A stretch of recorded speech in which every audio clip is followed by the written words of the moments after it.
So Unreal Engine 5 is coming out. I watched a bit of this, a tiny bit. I watched up till here, the first 2 minutes on someone else's stream before I got into mine. So I want to watch this whole thing. What you just saw and see what's going on here. This is a technological showcase set in the world of The Witcher 4. What you just saw and are going to see now is running on a standard PlayStation 5 at 60 FPS with ray tracing. That's fucking crazy. In the game, you'll be playing as Ciri, a professional monster slayer, a witcher. She explores the world and hunts down monsters for coin. The region we are in is called Kovir, and you'll get to explore it in a game. Right now, Ciri is investigating the monster, and after gathering new clues, she is heading back to a nearby village. I might need a second computer. This is insane. All right, everyone, meet Kelpie. Look at this shit. This is insane. I might need a second computer.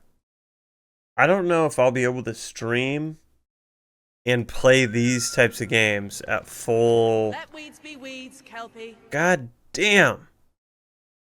Hair is getting crazy in video games. So just like Geralt and Roach, Ciri has her own loyal companion. I played really quick. I considered, and I'm probably going to. I fucking threw... I have a Zelda Ocarina of Time emulator on my computer. It's fucking crazy that these are the graphics I grew up with, and this is just, I don't know if we were talking about graphics too much back then. We were. Oh, the game looks amazing, right? We were. But this is what I grew up with. Let's look at the water. That's the water. It was. This was intense. But yeah, true, and that is what I noticed in the title screen here. It's in the tagline on the title screen. Ocarina of Time 3D. Folks, we broke the barrier. This is gonna get nuts now. Ready? We return to town. These two characters need to feel like one. Since you're gonna explore the world on horseback, riding needs to feel seamless, natural, and just fun. Yeah, and to support that... Yo, after watching that shit, I felt like we were just watching... I kind of forgot this is a video game for a second. I slightly forgot that. And one thing I'd like to point out really quick, I went back a second. Check out the horse's... Check right here. The horse's nose. Riding needs to feel seamless, natural. Look at that, dude. Yeah, and to support You're getting that, horse breath. We are in horse breath now. Multi-character motion matching in Unreal. So Ciri and Kelpie, they're perfectly synchronized when mounting from any angle and speed. And we also support root motion movement on Kelpie, so controlling her feels realistic and grounded. And there are also some really nice improvements to our Unreal Chaos Flesh Solver. This is fucking crazy. I saw this in the stream earlier. Muscles moving and stretching under Kelpie's skin without compromising the performance there. Look at that.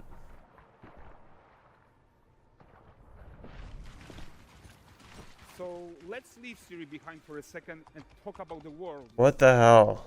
So much of the Witcher world is natural, organic, especially Kovir with its dense forest and wild nature. Yeah, and wild nature is hard. And with nanite geometry, we've freed artists from so many of their old constraints. But we don't want to rest until everything we do in Unreal has that same spirit of freedom. There's always more work to do. And foliage is a huge piece of that puzzle. So we are excited to introduce nanite foliage. And in order to achieve gorgeous foliage... What does that mean? And here's why this is annoying. Everyone in the audience sounded like they knew what the fuck that meant. Everywhere, While still being memory efficient, fast to render, we believe that a new idea was needed. So instead of the same card approach we've been using for the past 20 years, artists should be free to take a nanite approach to foliage, modeling every single leaf and pine needle. That's crazy. And the old LOD Okay. books of the past, they needed a complete rethink. And in their place, it's a new adaptive voxel representation in nanite. It's volumetric, it's fully 3D, it is super fast to render. And these dense clusters of triangles turn into these Oh, and that's probably who's in the which audience, are right? no larger than a pixel. Okay. And they react to the changing light of our dynamic sun and our shadows. And I guess when you break down the word, it's, and he explained it, nano foliage, like tiny foliage. I guess that makes sense. Whatever amount of foliage is needed to achieve Take it back. without compromise. And no compromise means how ambitious we are when it comes to bringing our vision to life with incredible visuals. But more than that, together with Epic, we created faster way to load the world. We can now bring in more content more quickly for the smoothest possible experience as we fly down to catch up with Siri.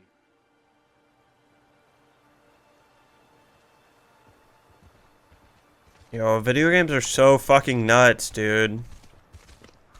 At this rate, what do we think? Like 5 years, you're gonna be just playing a movie, right? 5, 10 years, it's just gonna be a movie. We're basically there. This is not terribly far off. So Valdrest is a port town, a hub for fishing, trade, and mining. It's one of those places where you can meet shady characters or overhear gossip from other lands. It's also where Ciri took on her current contract.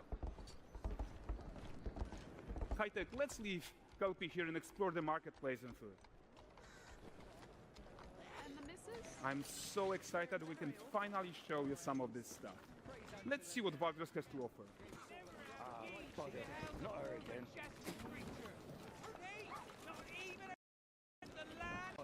Not her again.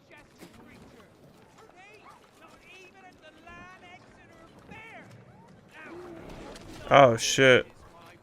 Wow. Hold on, I was focused on the bear. I'm gonna stare at the bear again. And then I'm gonna put it back. Look at that bear, dude. That's crazy.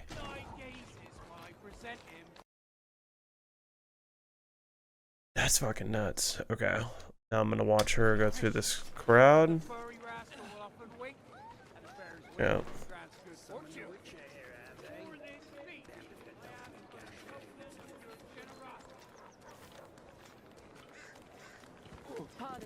Guys, notice how responsive the world is. Character actions directly affect what happens around you, sometimes even setting off chain reactions. That's fucking awesome. Together.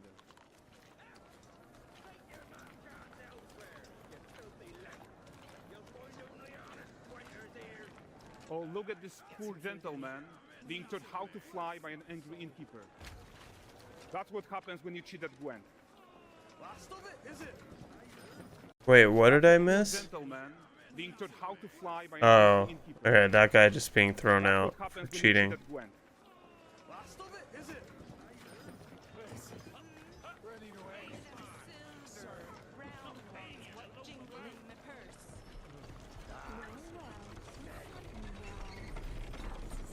Okay, so this is the guy who gave the series quest his own.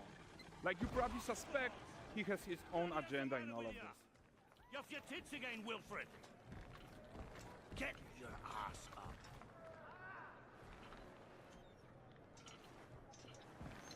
A typical day's toil. Who in? Ah, Witcheress. What news of my wagons?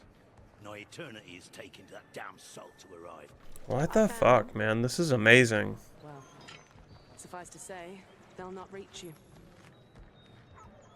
As for the salt, I found not one speck. I presume this comes as no surprise to you. Now. Kavir's smuggling trade is of no concern to me. Shush, shush, shush. The manticore that flattened your cart and devoured your men? Quite the opposite. Manticore? No. No, them winged hellspawn dwell in the arse end of Creighton. While Siri decides what to do about that merchant, let's take a look at the character technology that powers this marketplace.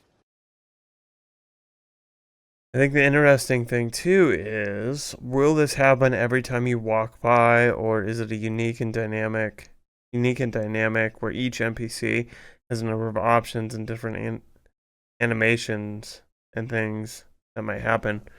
Yeah, I mean, it's curious because let's see where we're at, 6:38. When we were back here, they were talking about how when Siri knocks over this dude's apple cart, if you just walk around him, like, nothing happens. But because he walks in here, Guys, notice how responsive the world is. the apples drop and this kid runs over Directly and grabs it. So yeah, how many tiny things did they add in the game happens. that you're gonna miss? It's kind of like almost like Red Dead. Like, they put in, that's what, like, I've played probably 200 hours of Red Dead Redemption 2 at this point, and it's because they put in so many tiny little things everywhere. Yeah, I mean, that's a good point. I would hope not. I would hope it's like a, well, I don't know. I mean, if that's his job, he could be walking up that hill every day at, let's just pretend the time in the game is 10 a.m.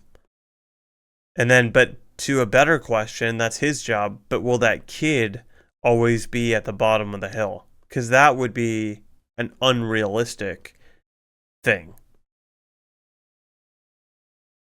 Yeah. Yeah, the innkeeper throwing out the cheater. That's a good one. Because how many times are you going to have the same cheater going through there? Yeah, and then, like, how many times do you program the character to walk through this town?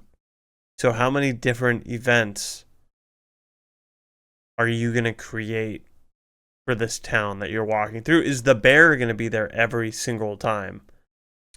And yeah, that daily life path, I mean, a lot of games already do that. But for kids and shit, like, that kid probably shouldn't be at the pig pen every day. That doesn't make any sense. I'm really curious as to how deep things are going to get. But like with the KKK in Red Dead Redemption 2, there was 3 scenes that you could stumble upon. And then once you see the third, you're done with the KKK doing their events in the woods. So yeah, and that game is probably like 10 years old now, which is kind of crazy. But yeah, I think a lot can be done. Marketplace. Why don't we listen in on these fishmongers? They're selling their wares, chatting up customers. Morning, catch this is. Won't find none fresher. Reckon me lady's after one of them. Get this cleaned and gutted for you. You mind, dearest? Into seeing something more. Got mackerel cod, all Braxton's finest. And there is tons of tech at play here, even in this simple market stall. Metahuman tools, improved Unreal smart objects, chaos cloth, and more.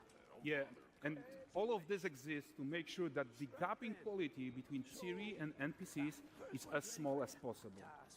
Yeah, and closing that gap, it's not just about fidelity, right, but also authenticity. They should react to changes in the world around them. But the prisoner in pillory isn't exciting enough for Valdres. Let's grab everyone's attention with a circus.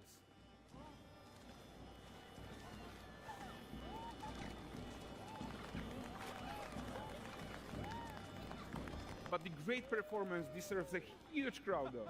Let's crank it up.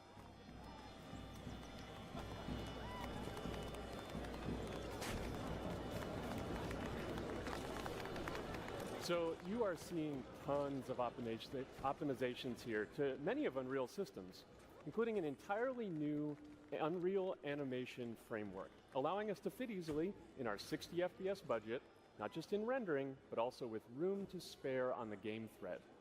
Over 300 animations. This is awesome, dude. This amount of people.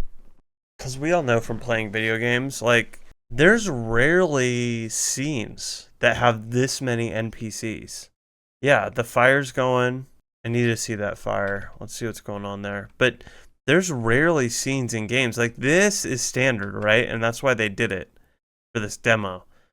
Normally in these events, there's like 10 NPCs, right? They added like, what was that, 30, 40? Oh, there's the fire in the back. Okay, let's see what's going on there. Wow. But the prisoner in pillory isn't exciting enough for Valgrind. Did I miss the fire breather? Oh, there he is. Oh, shit. Wow. And it even had... He even had that, like... that leftover residue up here. Kind of go up. Look at that.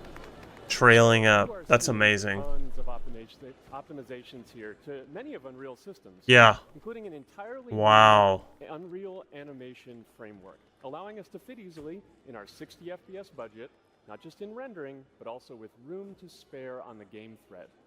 Over 300 animated skeletal mesh agents all going about their business.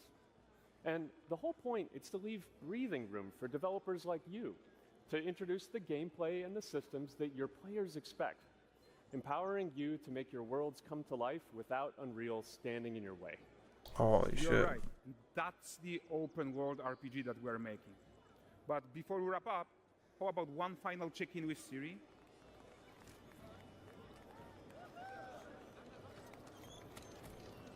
We are making this game to be the most immersive and ambitious open world Witcher game ever. And we are making this a reality thanks to our work on Unreal with the team at Epic. The Witcher map 3, the Witcher 3 map. Is going to bring in a new generation of open world RPGs, and I'm so proud of what we accomplished so far. We are too. So we're almost done, but before we go, here's a small gift for all Witcher fans. Fight scene? A first look at Lanexeter. No. That's fine. Maybe. Onward, Kelby. We've worked. Hell yeah, dude. Wow. That was wild. That was crazy, dude.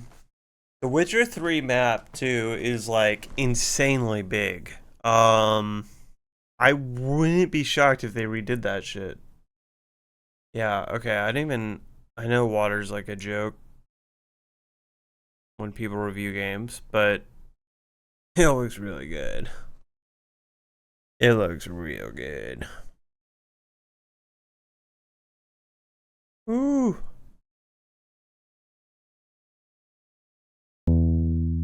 Well, I'm stoked.